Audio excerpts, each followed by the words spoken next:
I hope that old man dies soon so we can inherit everything. Those were my son's exact words on the phone with his wife at 2 a.m. I was supposed to be sleeping in my bedroom, but insomnia had me wandering the hallway when I heard his voice from the kitchen. 50 years I spent building my construction company from nothing, working 16-hour days with bleeding hands, all so my family would never struggle like I did. I thought I was building a legacy of love, but standing there in my pajamas, listening to my own flesh and blood calculate my death like a business transaction, I realized I had raised a vulture instead of a son. That conversation lasted 23 minutes. 23 minutes of him and his wife planning how to spend my money, discussing which properties to sell first, even joking about finally getting rid of my old junk in the house. My heart broke, but my mind cleared. That night, I made a decision that would change everything. I rewrote my will and gave him exactly what his greed deserved. My name is Walt Morrison, and this is the story of how I taught my son the hardest lesson of his life. Before I tell you how I managed to change everything in one single night, subscribe and share this story with someone who knows what true family means, because what happened next will restore your faith in justice. Let me take you back to that cursed night step by step, because every detail is crucial to understanding how everything changed. I had been tossing and turning since 11 p.m., my mind wrestling with quarterly tax reports and supplier contracts. At exactly 2:07 a.m., my bladder dragged me out of bed. The old farmhouse creaks with every step, so I moved carefully down the hallway in my worn slippers, trying not to wake anyone. That's when I heard David's voice drifting from the kitchen, speaking in hushed tones I'd never heard before. My first instinct was concern. Was he sick? Having marriage problems? I paused at the bathroom door, and that's when the words hit me like a sledgehammer. Listen, Becca, I've been thinking about this for months. The old man's health isn't what it used to be. Did you see how he struggled with those groceries last week? I froze completely. My own son was on the phone with his wife, discussing my mortality like a stock market prediction. I pressed myself against the hallway wall, my bare feet suddenly ice-cold on the hardwood floor. The doctor said his blood pressure is getting worse, and you know how stubborn he is about taking medication, David continued, his voice carrying that fake concern he uses with clients at his insurance job. I'm just saying we should be prepared. Financially prepared. Rebecca's voice crackled through the speaker, excited and greedy. How much do you think we're looking at, honey? David's response made my stomach turn. Conservative estimate? $3.5 million. The Morrison Construction Company has contracts locked in through 2026. The equipment alone is worth $500,000. Plus he owns 4 rental properties downtown that bring in $8,000 monthly. I had never told him those exact figures. He had been researching my finances behind my back. But here's the thing, Becca. David's voice dropped even lower, forcing me to strain to hear. We need to make sure we stay on his good side until, nature takes its course. Keep visiting. Keep pretending we care about his boring war stories and his endless lectures about hard work. Rebecca giggled like a schoolgirl. Oh God, those stories. The same 5 stories about building the company from nothing. I swear, if I have to hear about his first construction job one more time, I might scream. My legs nearly buckled. Those stories weren't just memories to me. They were the foundation of everything I had built, the struggles that shaped me into the man who could provide for his ungrateful family. The key is patience, David said, and I could picture him pacing around my kitchen table, the same table where I had helped him with homework for 12 years. Dad's always been healthy as a horse, but 74 is 74. Another 5 years, maybe 10 at most. Then we're set for life. What about all his junk in the house? Rebecca asked. All those old tools and construction awards and family photos? David laughed, a sound that chilled me to the bone. Straight to Goodwill. We'll keep the house for maybe 6 months, just for appearances, then sell it and move to Riverside Hills. You know that neighborhood you love with the golf course. I stood there for 37 minutes total, listening to them dissect my life, my legacy, and my death with the casual efficiency of estate planners. Every word carved deeper into my soul, but also sharpened my resolve for what needed to happen next. You need to understand who David Morrison was supposed to be versus who he actually became, because that contrast is what made that night so devastating. I raised him to be my successor, my pride and joy, the boy who would carry the Morrison name with honor. From age 8, David spent summers on construction sites with me, wearing a tiny hard hat I had custom-made, learning the difference between quality work and cutting corners. He was smart, ambitious, and charming. Everyone in Cedar Falls said I was lucky to have such a promising son. By high school, David was quarterback of the football team, honor roll student, and voted most likely to succeed. I thought I had done everything right. When he graduated from Indiana University with a business degree, I offered him a position at Morrison Construction, ready to teach him everything about running the company I had built from nothing. But David had other plans. "Dad, construction is your thing, not mine," he said with that confident smile that used to make me proud. "I want to make my own way in the world." He respected that. I admired his independence. So I supported his decision to become an insurance agent, even helped him buy his first house, co-signed his car loan, paid for his wedding to Rebecca. Rebecca seemed like the perfect daughter-in-law at first. Blonde, bubbly, from a good family in town. She called me Papa Walt and brought homemade cookies to family dinners. She laughed at my jokes and seemed genuinely interested in family stories. For 10 years, I believed we were the perfect American family. David's insurance business flourished, especially with my connections helping him land commercial clients. Rebecca gave birth to my 2 grandchildren, Emma and Jake, who I spoiled relentlessly with toys, college funds, and weekend adventures. Every Sunday, they came for dinner. Rebecca would compliment my cooking, David would update me on his latest sales victories, and the kids would climb all over me while I told them stories about building skyscrapers and bridges. I thought this was what success looked like. A legacy of love, respect, and tradition. But I started noticing small changes over the past 2 years. David's visits became more strategic, always timed around holidays or when he needed something. Rebecca's compliments felt rehearsed, her smile less genuine. They would exchange glances when I talked about company business, rolling their eyes when they thought I wasn't looking. David started asking pointed questions about my retirement plans, my health, my financial arrangements. "Dad, have you thought about updating your will?" he asked last Christmas. "You know, just to make sure everything's in order." I brushed it off as responsible adult behavior. When Rebecca suggested I should consider selling some properties because managing them must be exhausting at your age, I thought she was being considerate.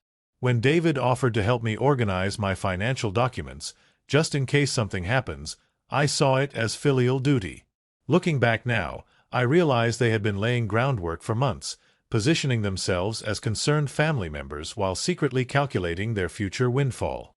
The man I raised to value hard work and integrity had become someone who viewed his own father as a walking ATM with an expiration date. The woman I welcomed as a daughter was counting down the days until my funeral. That night in the hallway, listening to their cold calculation of my worth, I finally saw them clearly for the first time. The most painful part wasn't just hearing David's greed that night, it was realizing how perfectly orchestrated their deception had been for years. Every family gathering, every holiday celebration, every birthday party had been an elaborate performance, and I was the only one who didn't know I was watching actors instead of family. Let me paint you a picture of what Sunday dinners looked like at the Morrison house. Rebecca would arrive precisely at 4 p.m. carrying her famous apple pie, kissing my cheek and exclaiming how wonderful I looked. "Papa Walt, you seem stronger every week. That new medication must really be working." She would bustle around my kitchen like she owned it, rearranging my cabinets and suggesting I needed more modern appliances for a man your age. David would settle into my favorite recliner, loosening his tie and talking about his latest insurance sales like I was his business mentor. Dad, I closed another commercial policy this week. A trucking company downtown. They specifically asked for Morrison Insurance because they trust the family name.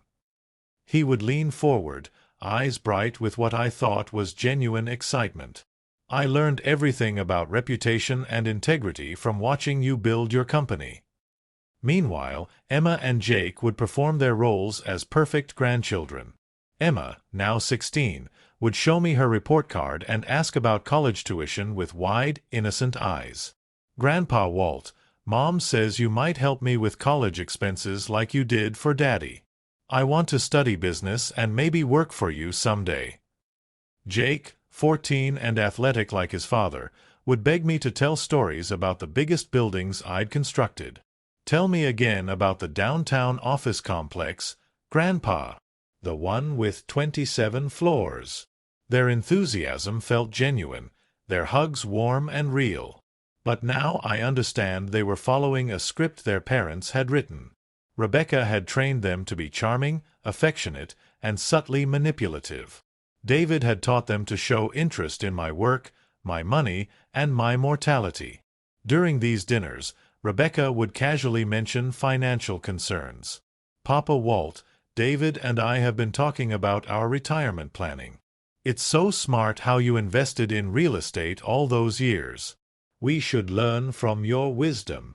She would touch my arm gently, her voice filled with admiration. You're such an inspiration. Building everything from nothing, providing for your family. David always says he hopes to be half the man you are. The conversations would inevitably drift toward my health. Rebecca would comment on my appetite, my energy levels, my sleep patterns like a concerned daughter. Are you eating enough vegetables, Papa Walt? You look a little thin. Maybe we should schedule you an appointment with Dr. Henderson for a checkup. David would chime in with fake worry. Dad, I noticed you were breathing heavy after climbing those porch steps. Maybe it's time to consider a single-story house. Something easier to maintain. They had turned caring into reconnaissance, love into strategy. Every hug lasted just long enough to feel genuine. Every compliment contained just enough truth to seem sincere. Every suggestion about my health or finances was wrapped in the language of concern rather than greed. The most insidious part was how they had weaponized my grandchildren. Emma would curl up next to me on the couch during family movie nights, her head on my shoulder, asking innocent questions about inheritance and wills.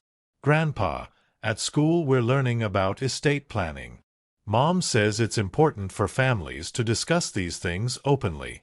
Have you made plans for your company and properties? Jake would help me with yard work, chatting casually about death and legacy.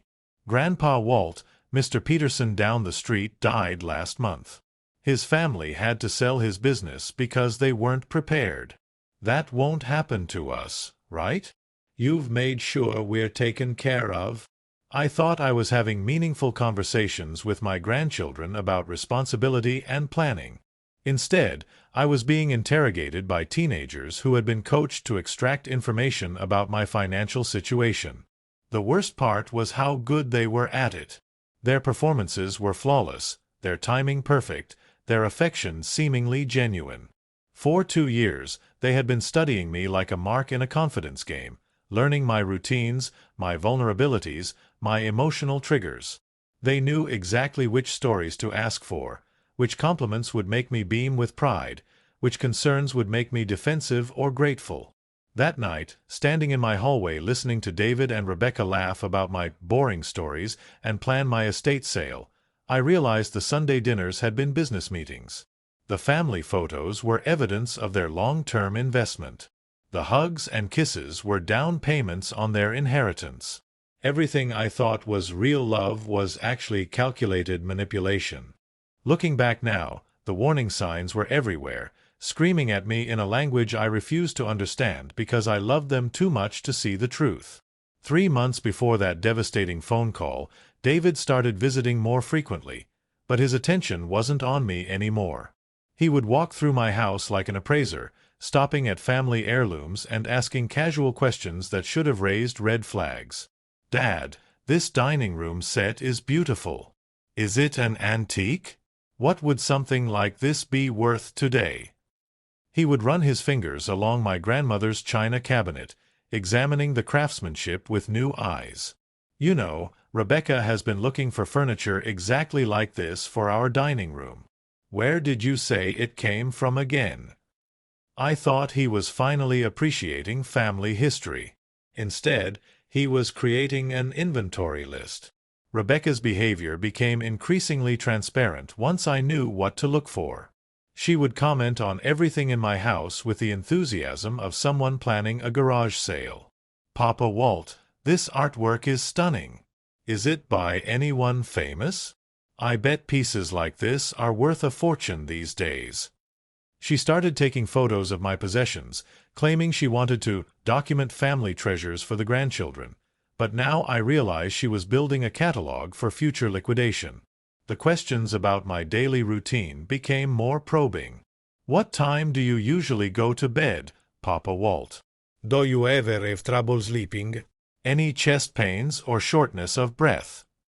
Rebecca would ask these things while checking her phone, as if she was taking notes on my mortality schedule.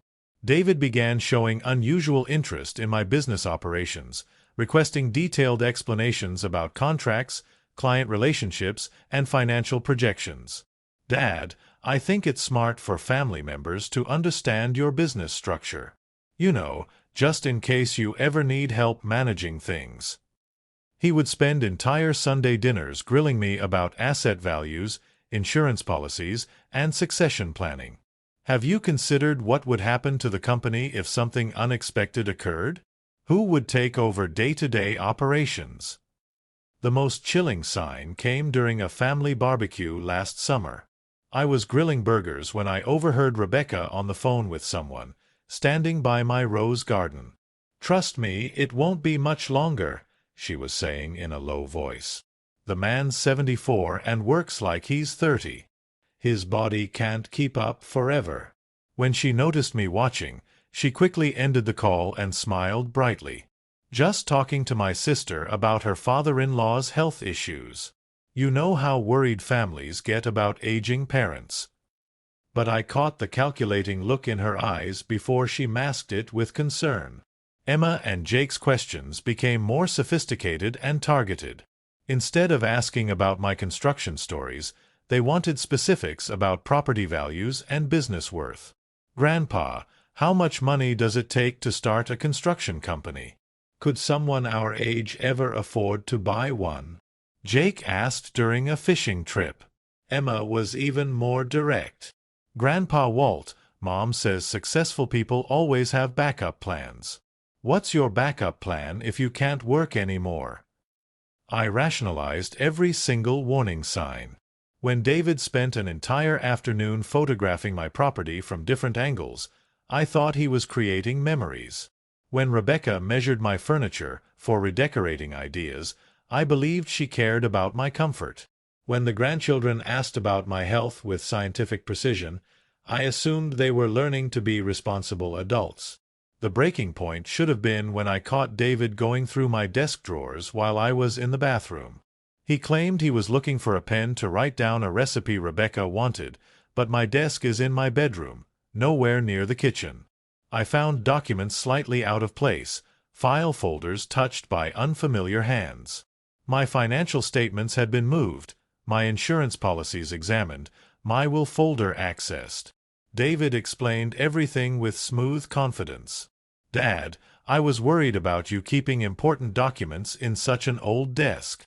Maybe we should invest in a fireproof safe or safety deposit box. You know, to protect your legacy." I actually thanked him for being so thoughtful.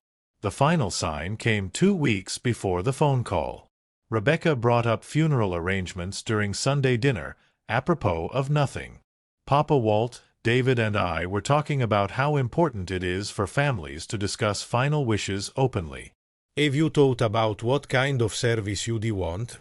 Where you'd like to be buried? What kind of memorial would honor your legacy?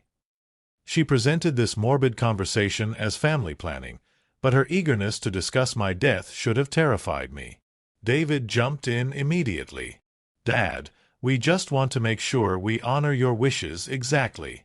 Maybe we should write these things down, discuss financial arrangements for the funeral, that sort of thing. They spent 45 minutes discussing my death while I sat there eating pot roast, grateful to have such a caring family who wanted to respect my final wishes. I was blind to their greed because I couldn't imagine people I loved could be so calculating about my demise. Every warning sign pointed to the same conclusion, but I explained them away with love, trust, and willful ignorance. That night in the hallway, hearing them laugh about my death, all those ignored signals finally formed a complete picture of betrayal. What David and Rebecca didn't know, what nobody in Cedar Falls knew, was the true scope of what I had built over 5 decades of relentless work and strategic thinking.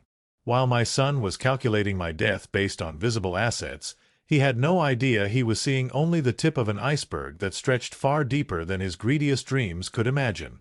Let me tell you about the empire I built in silence, because understanding its magnitude is crucial to appreciating the justice that was coming. Morrison Construction wasn't just a local company with a few contracts. Over 30 years, I had systematically expanded into 3 neighboring states, operating under different corporate names to avoid attention and competition. In Ohio, I owned Buckeye Development Corporation. In Kentucky, it was Bluegrass Construction, LLC. In Michigan, Morrison Industrial Solutions handled major infrastructure projects. Each company operated independently, but I was the sole owner of all 3. The genius was in the diversification and stealth. While Cedar Falls saw me as successful local contractor Walt Morrison, I was actually running a multi-state construction empire worth $12 million, not the $3 million David had estimated. My rental properties weren't just the 4 buildings downtown that everyone knew about. Over 25 years, I had quietly purchased 57 properties across Indiana, Ohio, and Kentucky. Apartment complexes, commercial buildings, industrial warehouses, even a small shopping center in Louisville. The monthly rental income from these properties was $38,000, money that flowed into accounts my family never knew existed. I had learned early that visible wealth attracts problems. Lawsuits, family requests for loans, community pressure to donate to every cause. So I lived modestly in my farmhouse, drove a 10-year-old pickup truck, and let people assume I was comfortable but not wealthy. Meanwhile, I was accumulating assets like a financial shark, reinvesting profits into more properties, more businesses, more streams of income. The stock portfolio was my masterpiece of invisibility. Starting in 1985, I had invested construction profits into carefully selected stocks, bonds, and mutual funds. Apple, Microsoft, Amazon in their early days. Berkshire Hathaway when Warren Buffett was still building his reputation. Oil companies, pharmaceutical giants, technology firms that most people in Cedar Falls had never heard of. That portfolio was now worth $21 million, managed by a private wealth firm in Indianapolis that David didn't even know existed. But the crown jewel of my empire was something I had never told anyone about. Not even my accountant knew the full scope. In 1992, I had purchased 847 acres of undeveloped land outside Louisville for $87,000.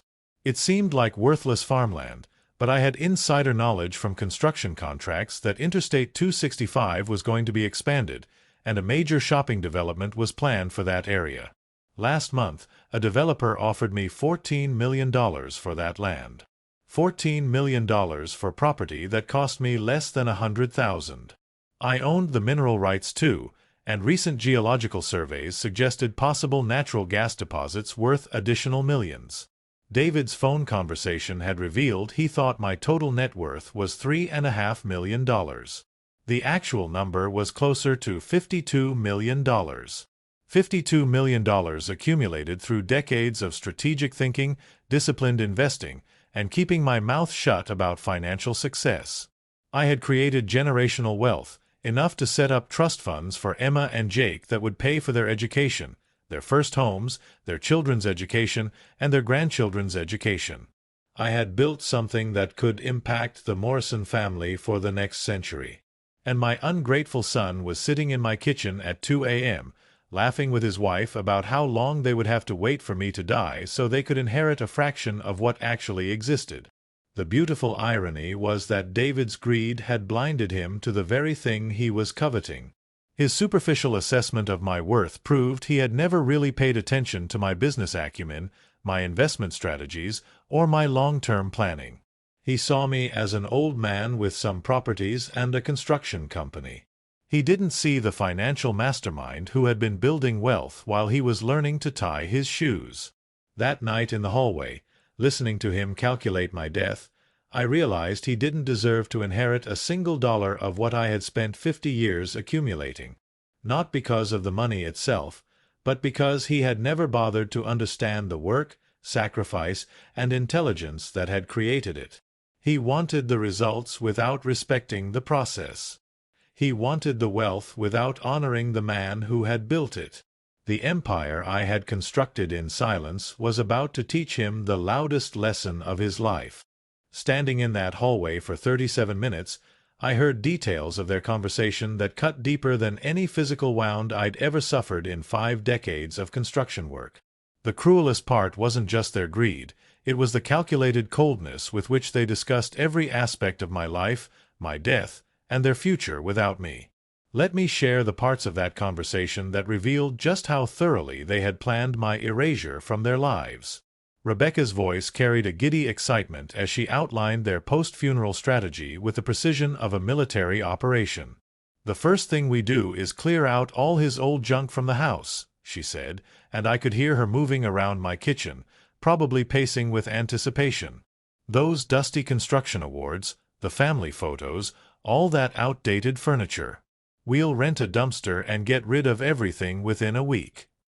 David laughed, a sound that felt like ice water in my veins. God, yes. "That dining room set he's so proud of? Itzi Deus. And don't get me started on his tool collection in the garage. Who needs that many hammers and saws at our age?" They spent 15 minutes cataloging my possessions like auctioneers, assigning monetary values and disposal methods to items that represented decades of memories and achievements. Rebecca was particularly brutal about my personal belongings. "His closet is full of old work clothes and flannel shirts. Everything smells like sawdust and oil. We'll donate it all to Goodwill and claim the tax deduction." She paused, then added with a giggle, "Actually, most of it's probably too worn out even for charity." Straight to the trash. But the conversation took an even darker turn when they began discussing how to handle my final months or years. David's voice dropped to a conspiratorial whisper that forced me to lean closer to the wall. "Here's what you've been thinking, Becca. We need to start positioning ourselves as his primary caregivers. You know, in case he starts needing help with finances or medical decisions." Rebecca caught on immediately. "Oh, you mean like power of attorney stuff?" That is brilliant, honey. "If we can get him to sign those documents, we can start managing his assets while he's still alive." The clinical calculation in their voices was terrifying. They weren't just waiting for my death, they were strategizing how to control my life. David continued his plan with the confidence of someone who had been thinking about this for months. "The key is making him feel like he's losing his independence naturally. Comments about his memory, his physical capabilities, his decision-making. Nothing obvious, just constant subtle suggestions that he needs our help." Rebecca was taking notes. I could hear her pen scratching against paper in my own kitchen. "What about the grandchildren? Should we involve them in this?" David's response revealed the full scope of their manipulation. "Emma and Jake are already perfect.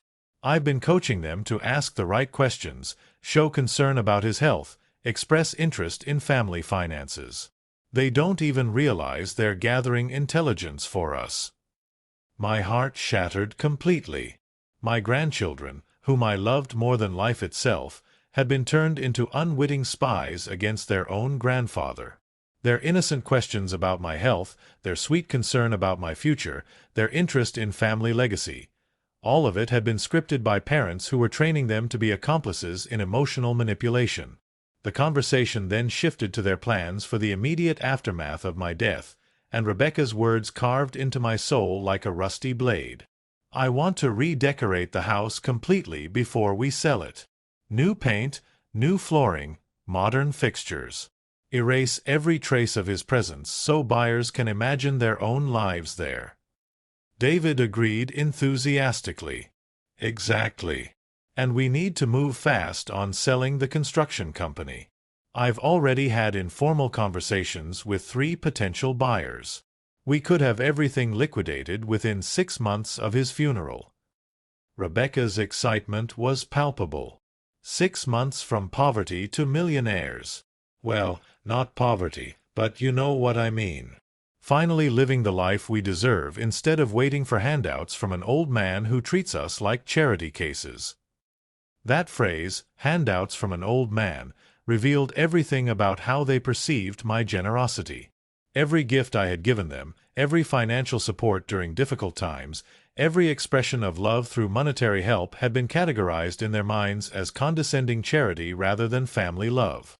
They had been keeping score, building resentment, and viewing my generosity as evidence of my superiority complex rather than genuine care. The final blow came when Rebecca asked about the funeral arrangements, and David's response revealed a level of callousness that still takes my breath away. "Keep it simple and cheap," he said matter-of-factly. The man lived modestly, so a modest funeral makes sense. No point wasting inheritance money on flowers and fancy caskets for someone who's not around to appreciate it. Rebecca laughed. Plus, most of his old construction buddies are probably dead already. Who's even going to attend? We could have the service on a Tuesday morning and save money on weekend rates. They were planning to bury me as cheaply as possible, with minimal ceremony, treating my funeral like a minor inconvenience that stood between them and their inheritance. 37 minutes of listening to the 2 people I trusted most in the world discuss my death, my disposal, and their celebration with the casual cruelty of strangers planning a hostile takeover. By the time they finally hung up, I wasn't just heartbroken. I was transformed. The man who had raised David with love and sacrifice was gone forever, replaced by someone who understood that justice sometimes requires a cold heart and steady hands. After David hung up that phone, I stood frozen in my hallway for another 20 minutes, my bare feet numb against the cold hardwood floor, my mind struggling to process the magnitude of what I had just witnessed. The house fell into complete silence, but inside my head, every cruel word they had spoken was echoing like gunshots in an empty cathedral. I felt something break inside me that night, something fundamental that could never be repaired. It wasn't just my heart that shattered, it was my entire understanding of who I was, what I had built, and what family meant. For 74 years, I had operated under the assumption that love and sacrifice created bonds that couldn't be broken. That night, I learned that love and sacrifice can create targets for exploitation. I finally forced myself to move, walking slowly back to my bedroom like a man recovering from a stroke. My legs felt unsteady, my vision blurred with tears I refused to let fall. I sat on the edge of my bed, staring at the family photo on my nightstand. David's wedding day, all of us smiling and embracing, Rebecca in her white dress calling me the best father-in-law in the world. That photo now looked like evidence of a crime scene. The next 3 hours were the longest of my life. I couldn't sleep, couldn't think clearly, couldn't shake the image of David and Rebecca laughing about my death while sitting at my kitchen table. I kept replaying their conversation, analyzing every word, looking for some hint that I had misunderstood their intentions. But there was no misunderstanding. They had been clear, detailed, and enthusiastic about their plans for my demise and their celebration afterward. Around 5 a.m., something shifted inside me. The grief and shock transformed into something colder, sharper, more purposeful. I realized that wallowing in heartbreak was a luxury I couldn't afford. David and Rebecca had declared war on me without knowing I was listening. Now I had to decide. Would I remain a victim of their greed, or would I become the architect of their education? I walked to my home office and opened the safe behind my desk, pulling out documents they didn't even know existed. Bank statements showing account balances that would make their inheritance calculations look like pocket change. Property deeds for assets across 3 states. Investment portfolios that had been growing silently for decades. Legal documents establishing trusts, corporations, and financial instruments designed to protect and transfer wealth across generations. Looking at those papers, I felt a strange sense of calm settle over me. David thought he was inheriting $3 million from a simple old contractor. He had no idea he was actually positioned to inherit $52 million from a strategic financial mastermind. But inheritance is a privilege, not a right. And privileges can be revoked when the inheritor proves themselves unworthy of the privilege. I spent the next hour making a list of everyone who had shown me genuine kindness over the years without expecting anything in return. Mrs. Henderson, my elderly neighbor who brought me soup when I was sick and never asked for anything except good conversation. Father Miguel from St. Catherine's Church, who had counseled me through my wife's death and never once suggested I should make a donation in exchange for spiritual guidance. Tommy Rodriguez, my construction foreman for 15 years, who had worked loyally and honestly, helping me build the company while raising his own family with dignity and integrity. Sarah Chen, the young nurse at Cedar Falls Medical Center who had cared for my wife during her final weeks with such compassion and professionalism that I still sent her Christmas cards 5 years later. These were people who had enriched my life without calculating the financial benefit to themselves. They had shown me respect, kindness, and genuine affection without ulterior motives. They deserved to benefit from my life's work more than family members who were counting down the days until my funeral. The decision crystallized like water turning to ice. David and Rebecca wanted to inherit my wealth? They could inherit exactly what their behavior had earned them. Nothing. But more than that, they needed to understand the magnitude of what their greed had cost them. They needed to see the full scope of what they had forfeited through their callousness and calculation. As dawn broke over Cedar Falls, I was no longer Walt Morrison, the heartbroken father who had been betrayed by his family. I was Walt Morrison, the strategic businessman who had built an empire through careful planning and decisive action. And I was about to execute the most important business decision of my life. The phone calls would start in 3 hours, as soon as law offices and banks opened for business. By sunset, David and Rebecca's inheritance dreams would be transformed into a lesson about respect, gratitude, and the true cost of greed. They had taught me that blood doesn't guarantee loyalty. Now I was going to teach them that loyalty determines legacy. The old Walt Morrison, who had sacrificed everything for family, died in that hallway listening to his son's cruelty. The new Walt Morrison, who understood that some betrayals require consequences, was born in that home office at dawn, surrounded by the evidence of what real family values should protect and preserve. At exactly 8 a.m., when I knew law offices would be opening across Indiana, I made the first phone call that would change everything. My hands were steady as I dialed Richard Blackwood's private number, the estate planning attorney who had handled my wife's affairs 5 years earlier. Richard was expensive, discreet, and ruthlessly efficient. Exactly what I needed for what was about to happen. Richard, this is Walt Morrison. I need to see you today. Emergency session. His voice carried concern immediately. Walt, what is wrong? Are you having health issues? I could hear him shuffling papers, probably checking his calendar for openings. No health issues, Richard. Family issues. I need to completely restructure my estate planning, and it needs to happen within 48 hours. The urgency in my voice must have communicated the seriousness of the situation, because Richard cleared his entire afternoon to meet with me. Bring every financial document you have, Walt. Bank statements, property deeds, business valuations, investment portfolios. If we're doing a complete restructure, I need to see the full scope of your assets. That phone call lasted 12 minutes, and by the end, Richard understood that we weren't making minor adjustments to my will. We were executing a complete financial revolution that would protect my legacy from people who had proven themselves unworthy of it. The second call went to Marcus Thompson, my private wealth manager in Indianapolis. Marcus had been handling my investment portfolio for 8 years, watching it grow from $12 million to $21 million through careful market strategies and long-term thinking. Most importantly, Marcus operated with complete confidentiality. David didn't even know Marcus existed. Marcus, I need you to prepare comprehensive portfolio statements and liquidity options. I'm restructuring my estate, and I want to establish several charitable trusts within the next week.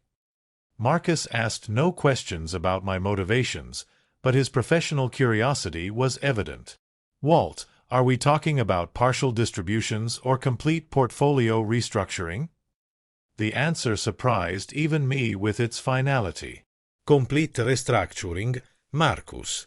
I want options for transferring the entire $21 million into charitable vehicles that will benefit specific individuals and organizations while completely bypassing my immediate family. I could hear Marcus typing rapidly, probably pulling up complex trust documents and tax optimization strategies. He promised to have multiple scenarios prepared within 24 hours, each designed to maximize charitable impact while minimizing tax obligations. The third call was to Father Miguel at St. Catherine's Church. This conversation was more personal but equally important to my strategy. Father, I'd like to discuss establishing a substantial charitable foundation through the church. Something that would provide scholarships, medical assistance, and housing support for families in our community. Father Miguel's voice carried genuine surprise and gratitude. Walt, that's incredibly generous. What kind of scale are we discussing? When I mentioned that the foundation might be funded with several $1 million, the phone went silent for almost 30 seconds. My son, this would transform our ability to serve the community. We could help hundreds of families every year. That was exactly what I wanted to hear. Real impact, genuine gratitude, and a legacy that would honor the values I had spent 74 years trying to live by. The fourth call went to Jennifer Walsh, the director of Cedar Falls Medical Center, where my wife had received such compassionate care during her final weeks.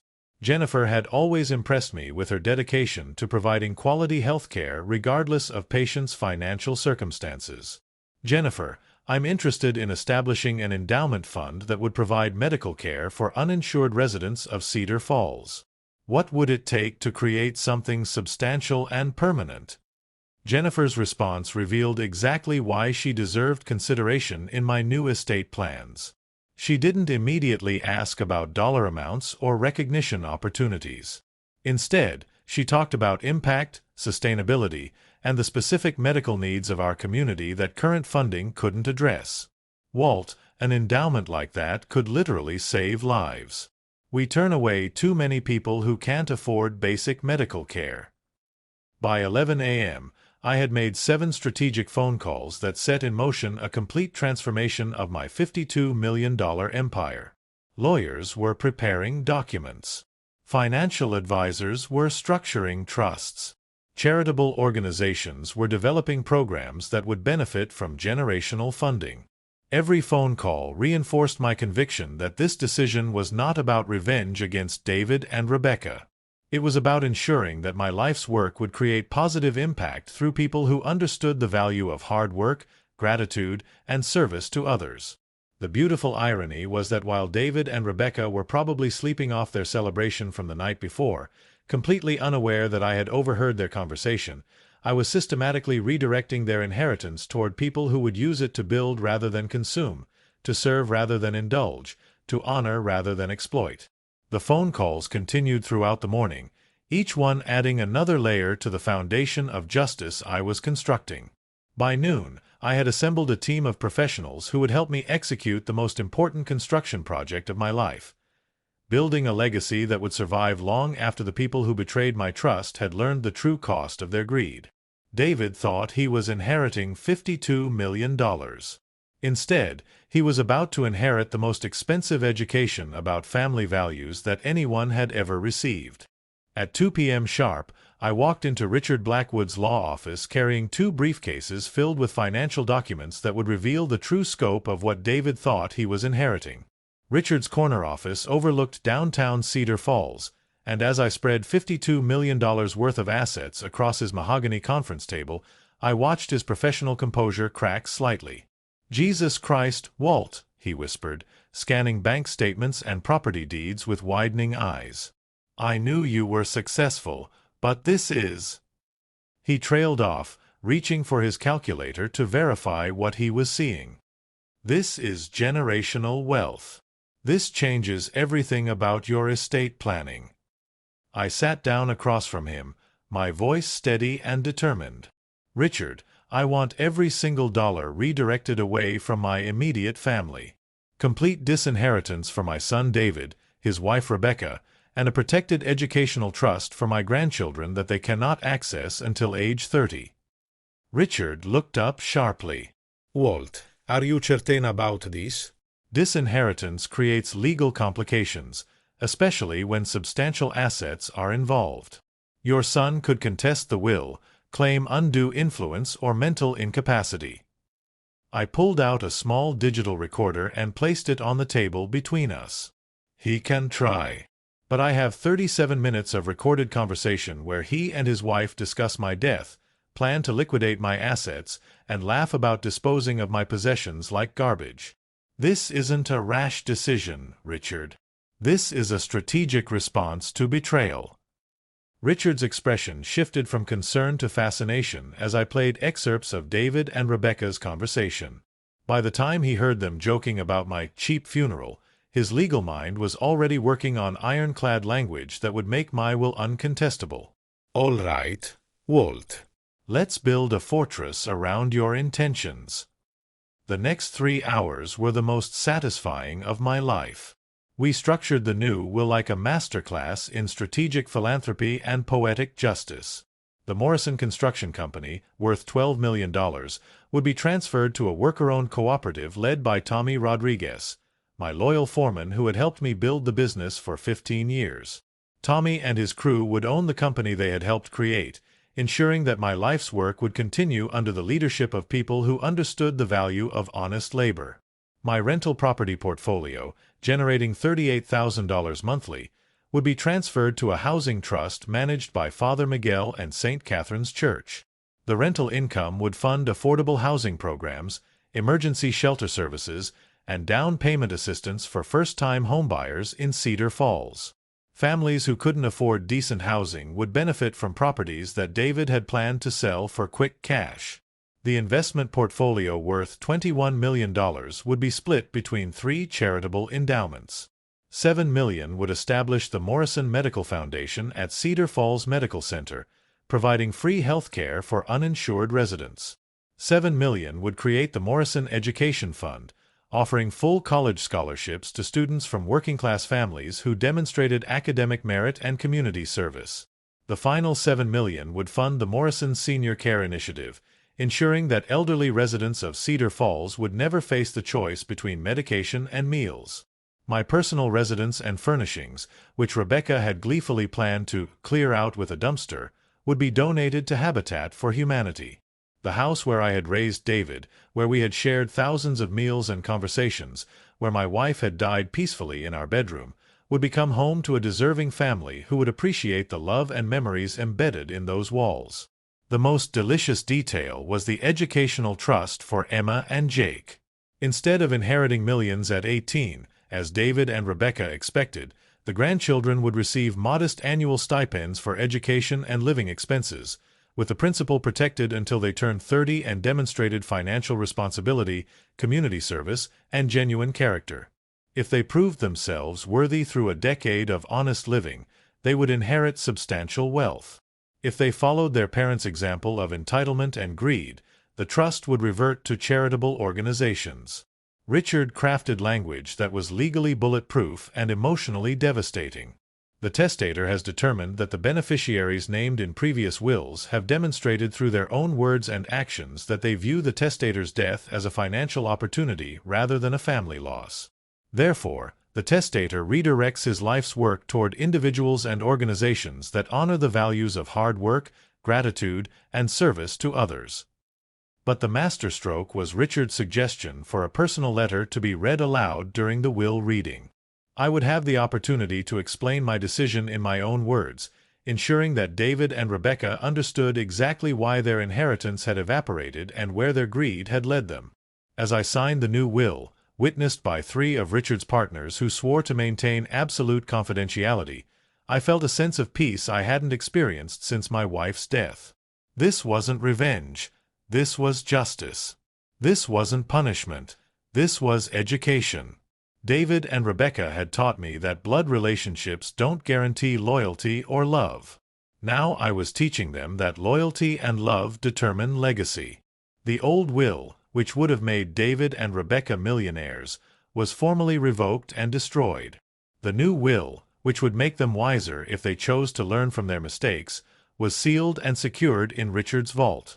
As I walked out of that law office at 6 p.m., I carried myself differently. The broken-hearted father who had entered that morning was gone. In his place walked a man who had protected his legacy from exploitation and ensured that his life's work would create positive impact for generations. David thought he was waiting for an inheritance. Instead, he was about to receive an education that money couldn't buy and a lesson that would reshape his understanding of what family really means. The most rewarding part of restructuring my entire estate wasn't the legal maneuvering or the financial strategy. It was the phone calls I made over the next 2 days to inform the people who would actually inherit my life's work. These conversations restored my faith in humanity and reminded me why I had spent 50 years building wealth in the first place: to make a positive impact on people who deserved opportunities they couldn't create for themselves. My first call went to Tommy Rodriguez, my construction foreman who had worked beside me for 15 years without ever asking for more than fair wages and honest treatment.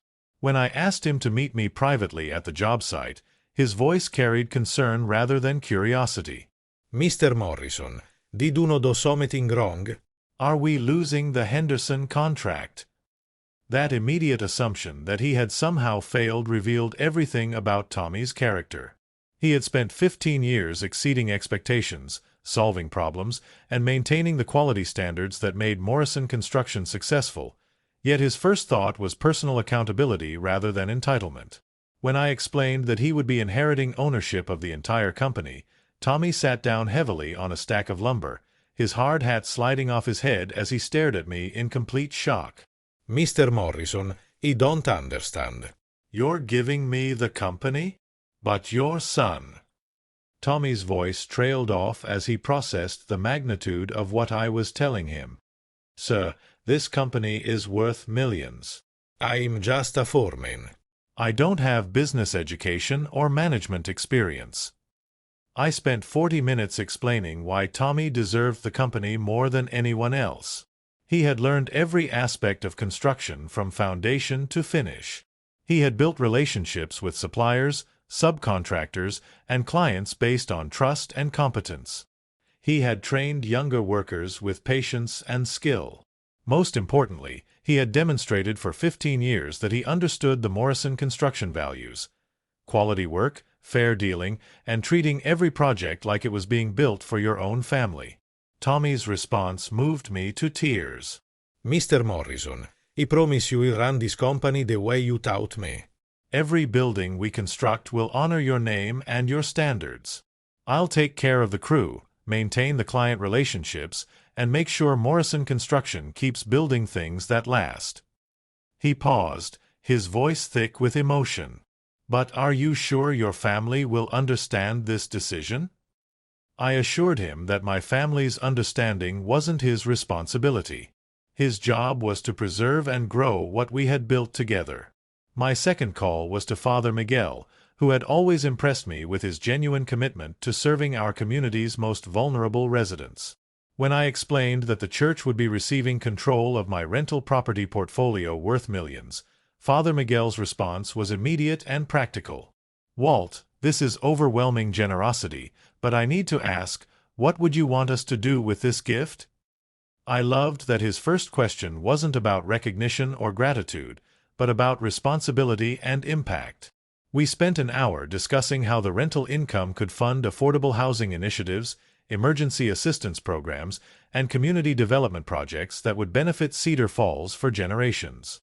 Father Miguel already had specific families in mind who needed housing assistance, concrete plans for expanding the church's social services, and strategies for ensuring the properties would be maintained as quality, affordable housing rather than profit-generating slums. The third call went to Jennifer Walsh at the medical center, and her reaction reinforced my conviction that I was directing my wealth toward people who would multiply its positive impact. When I explained the $7 million medical endowment, Jennifer's first response wasn't celebration but careful questioning about sustainability and governance. "Walt, this endowment could provide free medical care for thousands of people over decades, but we need to structure it properly to ensure the money is protected and used efficiently." Jennifer had already been developing ideas for expanded community health services, mobile clinics for rural residents, and partnerships with regional medical schools that could leverage the endowment money to create even greater impact. Her professional competence and genuine compassion made it clear that the Morrison Medical Foundation would save lives and improve health outcomes for people who couldn't otherwise afford quality medical care. But the most emotional call was to Sarah Chen, the nurse who had cared for my wife during her final weeks with such extraordinary compassion. Sarah had no idea that her kindness 5 years earlier had earned her a place in my estate planning. When I explained that she would be receiving a substantial financial gift that would allow her to pursue advanced medical training or start her own healthcare practice, Sarah's response was vintage Sarah, immediate concern for others. "Mr. Morrison, that's incredibly generous, but are you sure you can afford this? I know medical expenses can be devastating for families." Even receiving a life-changing gift, Sarah's first instinct was to worry about my financial security rather than celebrate her good fortune. I explained that she had earned this opportunity through years of treating patients like family members, showing compassion to people who couldn't repay her kindness, and maintaining professional excellence even in the most difficult circumstances. Sarah's plans for the money were typically selfless: advanced nursing education that would allow her to serve rural communities with limited medical access, possibly starting a mobile healthcare service for elderly residents who couldn't travel to medical appointments. Every conversation with my chosen beneficiaries followed the same pattern: initial shock, immediate concern for others, careful questions about responsibility, and thoughtful planning for maximizing positive impact.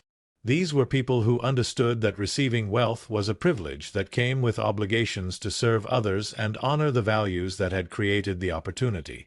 The contrast with David and Rebecca's conversation couldn't have been more stark.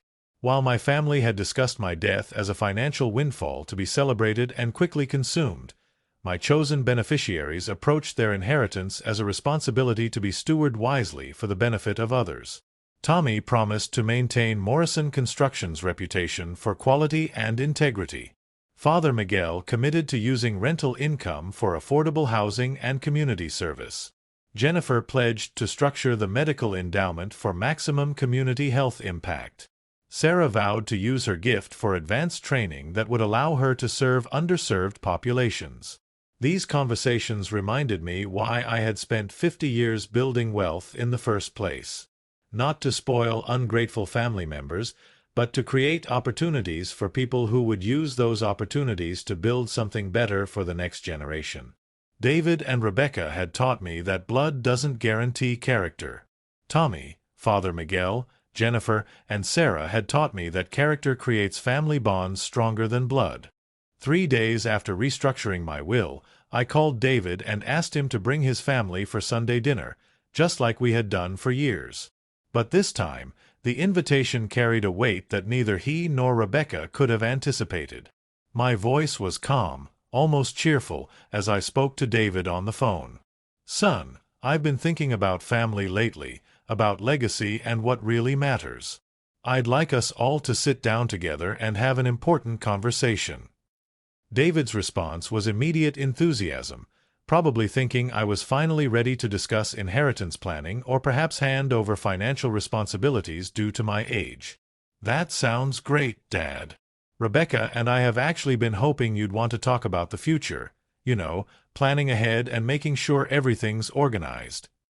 The irony in his voice was almost amusing. He had no idea that I had spent the last 3 days organizing everything in ways that would exceed his wildest nightmares. "Make sure the kids come too," I added. "This is a conversation the whole family should hear." That Sunday afternoon, they arrived precisely at 4 p.m., just like always.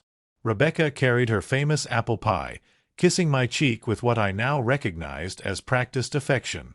"Papa Walt, you look wonderful." "I hope you're feeling better about whatever's been worrying you lately." David settled into my living room with the confident posture of a man who thought he was about to receive good news about his financial future. Emma and Jake sprawled on the carpet, their attention divided between homework and their phones, expecting another boring adult conversation about family business.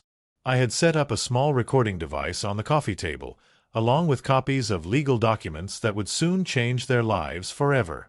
But I started the conversation with something they weren't expecting: complete honesty about what I had overheard. "Before we discuss the future, I need to share something that happened 3 nights ago. David, at approximately 2 a.m., you had a phone conversation with Rebecca in my kitchen." "I heard every word." The change in David's expression was immediate and devastating. The confident smile vanished, replaced by the pale shock of someone who had just realized their private crime had been witnessed. Rebecca's apple pie fork clattered against her plate as her hands began trembling. "Dad, I don't know what you think you heard, but—" David started, his voice already defensive and desperate. I held up my hand to stop him. "I heard you say, and I quote, 'I hope that old man dies soon so we can inherit everything.' I heard Rebecca laugh about my boring stories and plan to throw my possessions in a dumpster. I heard you discuss my funeral arrangements and debate whether to spend money on flowers for someone who wouldn't be around to appreciate them." Emma and Jake looked up from their phones, suddenly understanding that this wasn't a typical family meeting. The room fell into complete silence except for the sound of Rebecca's shallow breathing and David's whispered, "Oh God!" "I stood in my hallway for 37 minutes, I continued, my voice steady but filled with the weight of betrayal. 37 minutes of listening to my son and daughter-in-law calculate my death like a business transaction, plan the disposal of my life's work like a garage sale, and joke about finally being free from the burden of pretending to care about me." David attempted damage control with the desperation of a drowning man. "Dad, you have to understand, it wasn't what it sounded like. We were just having a hypothetical conversation about family planning. Every family talks about these things eventually." Rebecca nodded frantically, her fake smile returning like a mask. "Papa Walt, we love you so much." "We were just trying to be responsible, thinking ahead and making sure we could honor your wishes when the time comes." But I had prepared for their lies and excuses. I pressed play on the recording device, and David's voice filled my living room with crystal clarity. "Honestly, Becca, I'm tired of pretending to care about his boring stories and waiting for him to kick the bucket." The sound of their own words, played back in front of their children, hit David and Rebecca like physical blows. Emma gasped audibly, staring at her parents with shock and disgust.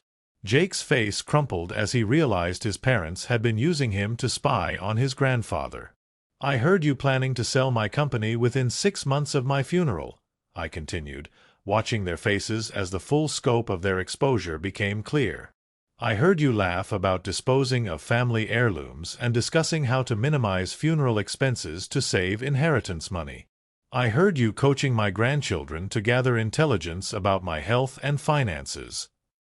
Rebecca burst into tears, but they struck me as tears of panic rather than remorse. "Papa Walt, please, you have to forgive us. People say stupid things sometimes. We didn't mean any of it. We love you, we've always loved you." David tried a different approach, appealing to family loyalty with the same voice he had used to wish for my death. "Dad, maybe we got carried away talking about hypothetical situations, but at the end of the day, we're family. Family forgives each other. We can work through this." I looked at Emma and Jake, who were staring at their parents with expressions I had never seen before: shame, disappointment, and the dawning realization that they had been raised by people capable of extraordinary cruelty towards someone who had only shown them love. "You're absolutely right, David," I said quietly. "Family does forgive each other. And family also protects each other from people who would exploit that love for financial gain. That's exactly what I've done." I reached for the legal documents on the coffee table, and David's eyes widened as he recognized the letterhead from Richard Blackwood's law firm. 3 days ago, I restructured my entire estate. You wanted to know about family planning and inheritance? Let me share the results of my planning with you. I opened the legal folder slowly, savoring the moment before their world would collapse completely. David and Rebecca sat frozen on my couch, their faces already pale with the dawning realization that their inheritance dreams were about to become a nightmare. Emma and Jake watched their parents with expressions of growing disgust, finally understanding how they had been manipulated into spying on their grandfather. "Let me start with what you thought you were inheriting," I said, pulling out the financial summary that Richard had prepared. "You calculated my worth at approximately $3.5 million. David, you were very specific in your phone conversation. The construction company worth $2 million, plus properties and savings." David nodded weakly, his voice barely a whisper. "Dad, please, whatever you're thinking of doing, we can fix this. We can make this right." I ignored his plea and continued. "Your calculation was incorrect. My actual net worth, as of last Tuesday, was $52 million. The number hit the room like a physical explosion. Rebecca's mouth fell open, her fake apple pie forgotten on her lap. David's face went through a series of expressions: shock, disbelief, calculation, and finally raw greed as he processed the magnitude of what he thought he was about to inherit. $52 million? Rebecca whispered, her tears forgotten as dollar signs danced in her eyes. Papa Walt, that is incredible. You're rich. We're going to be. She caught herself mid-sentence as she realized what she was revealing about her priorities, but the damage was done. I pulled out the old will, the one that would have made them millionaires beyond their wildest dreams.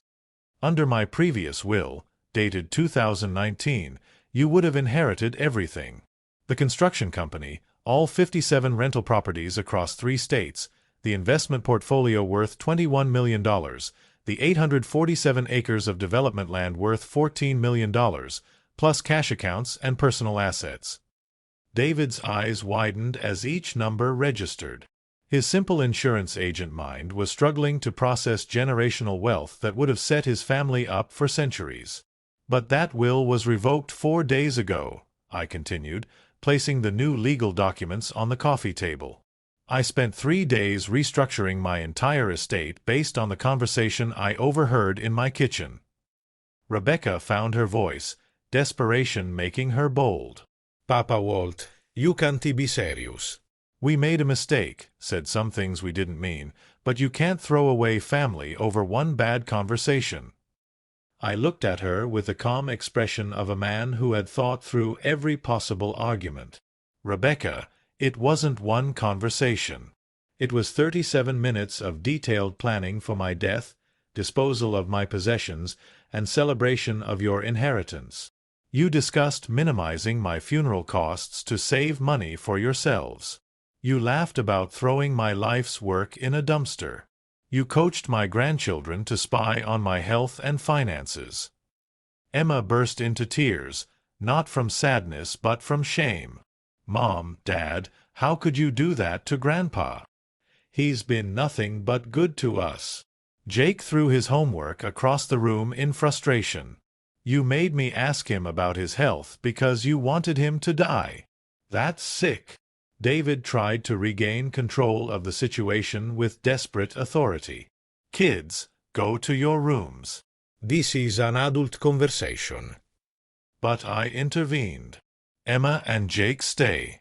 They need to understand what their parents' greed has cost them. I pulled out the new will and began reading the distribution of their lost inheritance. Morrison Construction Company, worth $12 million, has been transferred to Tommy Rodriguez and the construction crew who helped me build it. They understand the value of hard work and integrity. David's face crumpled as he realized his father's business, the legacy he had assumed would be his, was going to the foreman he had always treated with condescension. The rental property portfolio, generating $38,000 monthly, has been transferred to a housing trust managed by St. Catherine's Church. Father Miguel will use the rental income to provide affordable housing for families who actually need it. Rebecca sobbed openly now, understanding that millions in monthly income was flowing away from her dreams of luxury living. The $21 million investment portfolio has been divided between 3 charitable endowments. $7 million for free medical care at Cedar Falls Medical Center. $7 million for college scholarships for deserving students. $7 million for senior care services in our community. With each allocation, I watched David's face grow paler as he calculated the staggering wealth that was slipping through his fingers. $52 million that should have been his was being distributed to people who would use it to help others rather than indulge themselves. But what about us? Rebecca wailed, her mask of fake affection finally completely discarded. What about your family? What about Emma and Jake's futures? I pulled out the final document, the one Richard had crafted with particular care. Emma and Jake are provided for through educational trusts that will fund their schooling and living expenses. But the principal is protected until they reach age 30 and demonstrate the character and integrity their parents have failed to show. Emma looked up through her tears. Grandpa, we're sorry. We didn't know what they were making us do. Jake nodded frantically. We love you, Grandpa Walt. We don't care about money. We just want you to be okay. David made one final desperate attempt. Dad, this is insane. You're giving away $52 million to strangers instead of your own blood family. What would Mom have said about this? The mention of my deceased wife, his mother, was his biggest mistake. Your mother would have been ashamed of the man I raised, I said quietly. She would have supported every decision I've made this week. I stood up, the meeting clearly over. David, you wanted to inherit my legacy. Congratulations. You've inherited exactly what your behavior earned you. Nothing. As they sat in stunned silence, processing the magnitude of what their greed had cost them, I felt something I hadn't experienced in years.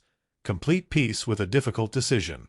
They had taught me that blood doesn't guarantee loyalty.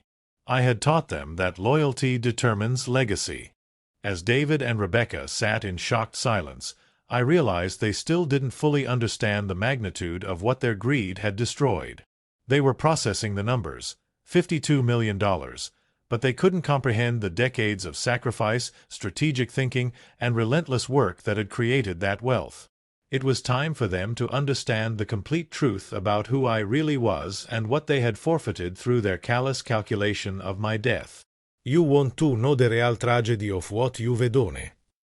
I asked, settling back into my chair with the calm authority of a man who had built an empire in silence. It's not just the money you've lost. It's the legacy you never bothered to understand. I pulled out a thick folder I had prepared specifically for this moment, documentation of 50 years of strategic thinking that David had never shown any interest in learning about. You thought I was just a local contractor who got lucky with a few rental properties. Let me tell you what I actually built while you were growing up, taking my support for granted and apparently planning my death.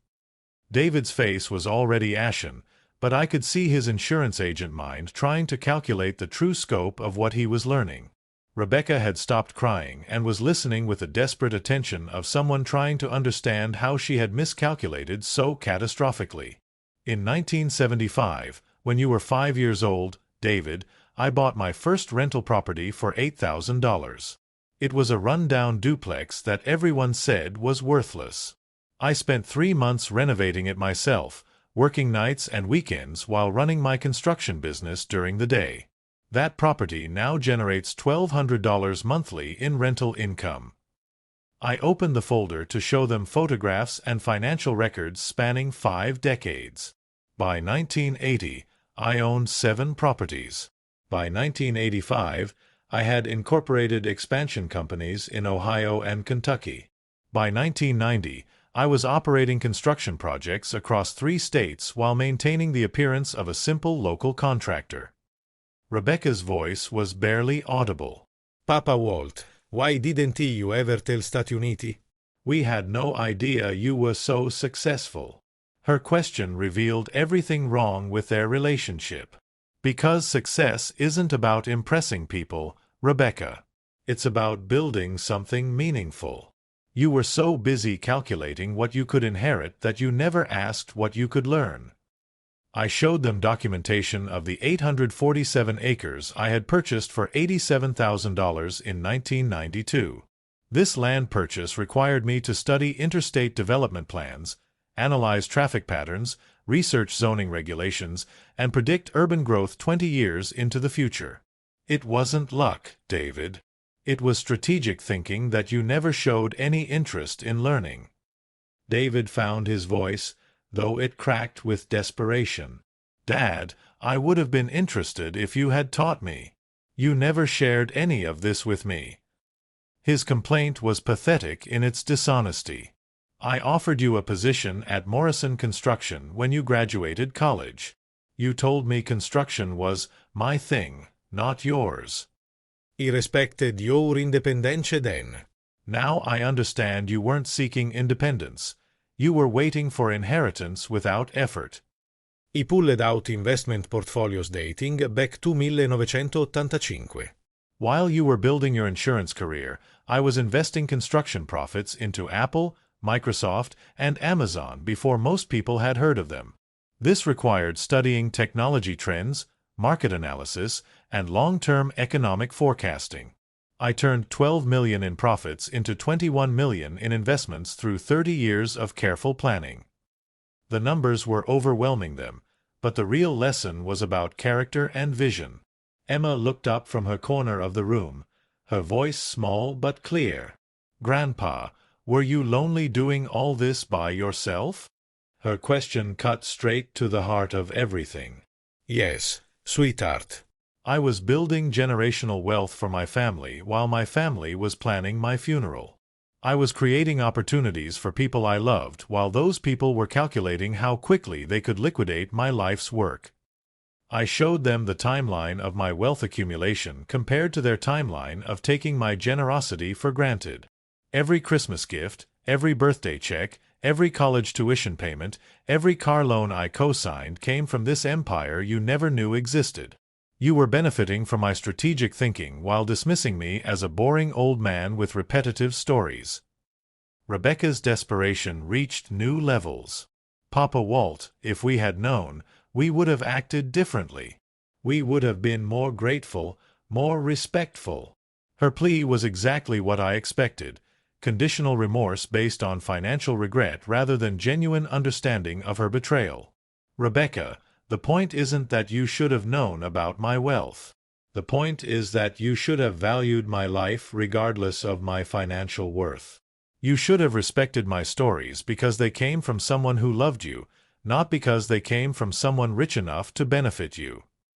I pulled out the final document, a detailed accounting of every financial gift I had given them over 20 years. David, I calculate that I've given your family approximately $430,000 in direct financial support since your wedding. Down payment for your house, car loans, vacation funds, children's expenses, business startup costs. $430,000 that I gave out of love, which you apparently categorized as charity from an old man who was taking too long to die. The room fell into complete silence as they processed not just the $52 million they had lost, but the decades of love, sacrifice, and strategic thinking they had never appreciated. David finally spoke, his voice hollow with the realization of what he had destroyed. "Dad, I had no idea. I never understood what you had built, what you had sacrificed, what you were trying to give us." I looked at my son, the boy I had raised to carry forward my values, who had instead learned to wish for my death, and felt a strange mixture of sadness and relief. "David, you had 50 years to understand. You had countless opportunities to ask questions, show interest, or demonstrate gratitude. Instead, you spent 37 minutes in my kitchen laughing about my death and planning to throw my life's work in a dumpster." I stood up, the meeting finally complete. "The tragedy isn't that you've lost $52 million. The tragedy is that you never valued the man who spent 50 years building it for you. That's a lesson worth more than any inheritance." In the heavy silence that followed my final words, I watched 3 generations of my family process the complete destruction of everything they thought they knew about our relationships, our future, and themselves. The next 20 minutes would determine whether this devastating lesson would create wisdom or simply deeper resentment, whether my family could rebuild on a foundation of honesty or would fragment completely under the weight of exposed greed and shattered trust. David sat with his head in his hands, his shoulders shaking with what I hoped was genuine remorse rather than simple grief over lost millions. When he finally looked up, his eyes were red with tears that seemed different from Rebecca's calculated desperation. "Dad, I need you to know that I'm not crying about the money." His voice was steadier than I expected, carrying a weight of realization that surprised me.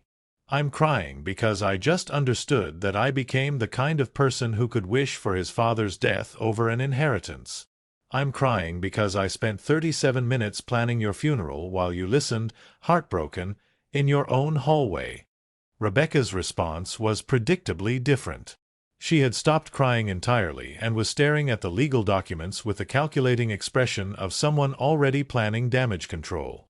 "Walt, I understand you're hurt, but surely we can work something out. Family therapy, mediation, something to fix this. $52 million is too much to give away over one mistake." Her words confirmed everything I had suspected about her character. Even after witnessing the complete exposure of her greed, even after seeing the pain she had caused, Rebecca's primary concern remained financial recovery rather than relationship repair. "Rebecca," I said quietly, "the fact that you're still thinking about the money proves that you haven't learned anything from this conversation." Emma stood up suddenly, her teenage voice cutting through the adult tensions with startling clarity. "Mom, stop. Just stop talking about money. Can't you see what you've done to Grandpa?" She turned to me with tears streaming down her face. "Grandpa Walt, I'm so sorry we helped them spy on you. We didn't know what we were doing, but that doesn't make it okay. Jake and I, we love you for real, not because of money or inheritance or any of that stuff." Jake nodded frantically, moving closer to his sister in a display of solidarity that reminded me why I had protected their inheritance through the educational trust. "Grandpa, can you ever forgive Stati Uniti?" "We were stupid, but we never wanted you to die. When Dad made us ask about your health, we thought we were just being good grandchildren who cared about you." Looking at Emma and Jake, I saw the possibility of redemption that their parents had forfeited. These children had been manipulated by adults they trusted, but their immediate horror at discovering the truth revealed character that could still be shaped toward integrity rather than greed. "Emma, Jake, you were children being used by adults who should have protected your innocence instead of weaponizing it. You have nothing to apologize for, and everything to learn from." I turned back to David, whose expression suggested he was genuinely grappling with the magnitude of his betrayal. "David, the question isn't whether I can forgive you. The question is whether you can forgive yourself and become the man your mother and I thought we were raising." David's response surprised me with its directness. "Dad, I don't know if I can ever forgive myself for what I became. Sitting here, listening to you describe 50 years of building something beautiful for your family while I was planning your death, I don't recognize the person who had that conversation with Rebecca." He paused, looking at his wife with an expression I had never seen before, disappointment and recognition. I don't think I recognized her either. Rebecca's mask finally slipped completely, revealing the calculating person she had always been beneath the fake warmth and manufactured affection. This is ridiculous. Walt, you're destroying this family over money that you don't even need. You're 74 years old. What are you going to do with $52 million? At least if we inherited it, the money would benefit your grandchildren. Her outburst clarified everything about the fundamental differences in our values.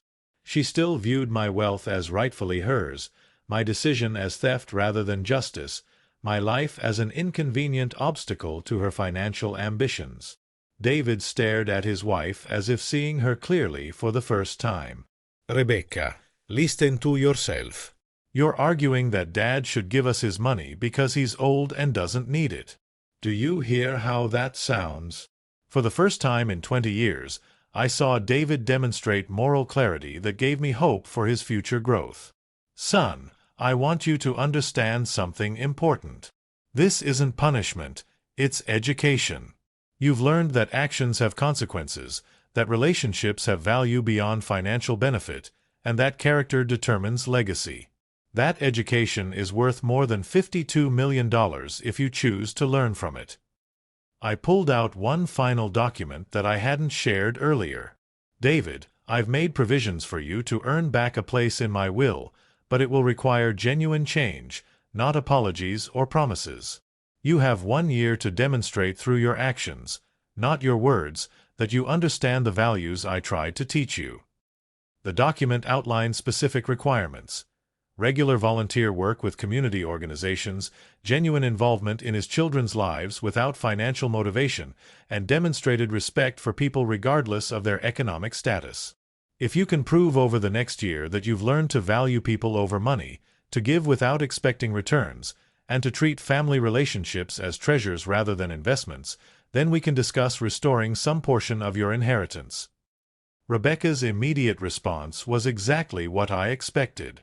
What about me? What do I have to do to get back in the will? Her question revealed that she still didn't understand the lesson. This wasn't about earning back money. It was about earning back trust and respect through fundamental character change. David, however, nodded slowly with what appeared to be genuine understanding. Dad, I don't want to earn back the inheritance. I want to earn back your respect, and Emma and Jake's respect, and my own self-respect. The money is secondary to repairing what I've broken. For the first time in years, I saw glimpses of the son I had hoped to raise. Whether that glimpse would develop into genuine character change remained to be seen, but it was the beginning of possibility. Emma and Jake rushed to hug me, their authentic affection unchanged by the financial revelations. Rebecca gathered her purse with the cold efficiency of someone who had already decided that a family without inheritance wasn't worth her continued performance. As they prepared to leave, I realized that this devastating confrontation had accomplished something unexpected. It had sorted my family into people who could learn from difficult lessons and people who would always prioritize greed over love. The sorting was painful but necessary for any real healing to begin. 6 months have passed since that devastating Sunday dinner, and the ripple effects of my decision have transformed not just my family, but our entire community in ways I never could have anticipated. As I sit here today, reflecting on the hardest lesson I ever had to teach, I can tell you that justice served with wisdom creates healing in unexpected places, while greed exposed to light either transforms people or reveals their true character permanently. Tommy Rodriguez officially took ownership of Morrison Construction in January, and the transition has been remarkable to witness. The company that I built over 50 years is thriving under the leadership of someone who understands that quality work and fair dealing create lasting success. Tommy has already hired 3 new apprentices from local high schools, offering the same opportunities for learning and growth that I once provided to young people who needed a chance to build something meaningful with their hands. The Housing Trust, managed by Father Miguel, has already provided affordable homes for 12 families who were struggling with rising rent costs in Cedar Falls. Mrs. Henderson, my elderly neighbor who used to bring me soup, now volunteers her time helping new tenants understand their leases and settle into their new homes. The rental income that Rebecca planned to use for luxury vacations is now ensuring that working families can afford decent housing while their children attend good schools. The Morrison Medical Foundation has eliminated medical debt for over 200 residents of Cedar Falls. Sarah Chen, the nurse who cared for my wife, used her gift to complete her advanced nursing degree and now operates a mobile health clinic that serves elderly residents who can't travel to medical appointments. Last month, she called to tell me that the foundation had funded surgery for a construction worker who couldn't afford treatment for a work-related injury.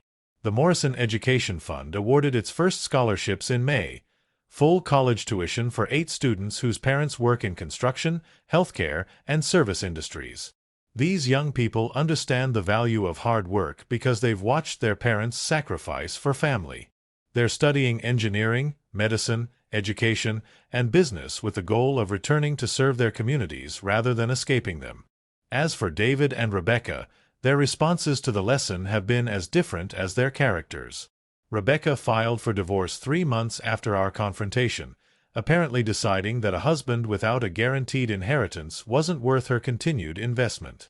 She moved to Chicago with a man she met through her real estate license classes, someone who promised her the luxury lifestyle she felt entitled to. I haven't heard from her since, though Emma tells me she occasionally calls asking if I've changed my mind about the money. David has surprised me. He voluntarily enrolled in financial counseling, began volunteering at a homeless shelter, and started attending church with Emma and Jake. His volunteer work isn't motivated by trying to earn back inheritance. He genuinely seems to understand that service to others creates meaning that money can't provide. Last month, he brought me a letter of apology that was 3 pages long, handwritten, and focused entirely on the pain he had caused rather than the money he had lost. Emma and Jake visit me every Saturday now, but our relationship has changed profoundly for the better. Instead of asking scripted questions about my health and finances, they tell me about school, friends, and dreams for their futures. Emma wants to study social work to help families in crisis. Jake is interested in renewable energy engineering. Both of them understand that their protected inheritance isn't about money. It's about having the freedom to choose careers based on passion and service rather than pure financial necessity. The most unexpected change has been in my own perspective about family and legacy. I spent 74 years believing that blood relationships automatically created loyalty and love. This experience taught me that loyalty and love create family bonds that are stronger than blood. Tommy Rodriguez treats me with more genuine filial respect than my son showed for 40 years. Father Miguel seeks my advice on community development with the deference of someone who values experience and wisdom. Sarah Chen updates me on her patients and her studies with the affection of a daughter who appreciates guidance and support.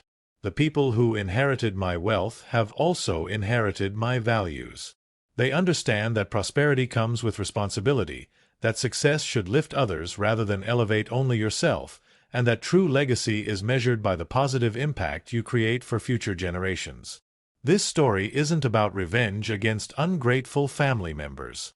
It's about understanding that generational wealth means nothing if it's not accompanied by generational wisdom, character, and commitment to serving something greater than personal comfort. David and Rebecca taught me that blood doesn't guarantee character, but their lesson also taught me that character creates family connections that transcend biological relationships. If this story reminded you that true family is defined by loyalty, respect, and genuine love rather than shared DNA or financial expectations, leave me a comment telling me about your own experience with family relationships that surprised you. And don't forget to subscribe, because this old grandpa has learned that some of life's most important lessons come disguised as devastating betrayals, and I have many more stories about how ordinary people discover extraordinary strength when they're forced to choose between easy comfort and difficult integrity.